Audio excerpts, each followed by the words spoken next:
শপথ গ্রহণের পরপরই নতুন সিইসি এএম নাসির উদ্দিন তার ৪ কমিশনারকে নিয়ে আসেন রাজধানীর আগারস্থ নির্বাচন কমিশন সচিবালয়ে।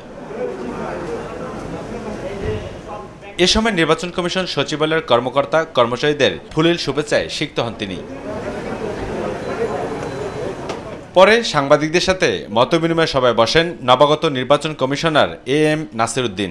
বলেন, নিরপেক্ষ নির্বাচন করাই এখন নির্বাচন কমিশনের সবচেয়ে বড় চ্যালেঞ্জ। যা যা দেখতেছেন আপনারা ইলেকশন করার জন্য, যে এর সাথে আরো বহুবিধ চ্যালেঞ্জ আছে যেটা আপনারা এখন বুঝতেই পারতেছেন না বা আমরাও জানি না।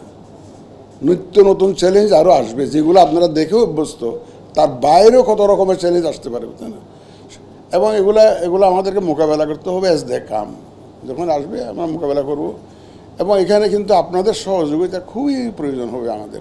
আর এছাড়াও ভোটাধিকার প্রয়োগের ক্ষেত্রে ভোটারদের ভোট গ্রহণের স্বচ্ছতা আনার উদ্যোগ গ্রহণ করার কথা জানিয়ে বলেন, বর্তমান নির্বাচন কমিশনের উপর অন্তর্বর্তীকালীন সরকারের কোনো চাপ নেই।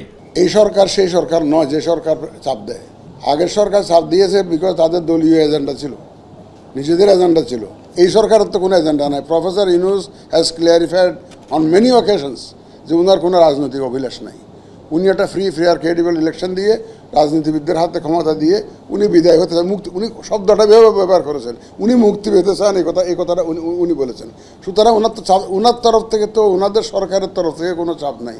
ভোটারদের ভোটাধিকার নিশ্চিত করা চ্যালেঞ্জিং বিষয়ে উল্লেখ করে সিইসি বলেন, জাতীয় নির্বাচনের আগে আওয়ামী লীগ নিয়ে যে বিতর্ক রয়েছে তার ফয়সালা হলেই সংসদ নির্বাচন হবে।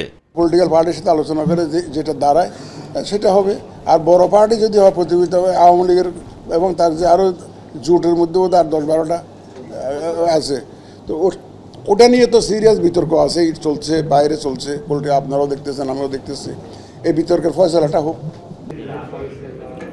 আবু সৈয়দ অপু, মাই টিভি, ঢাকা।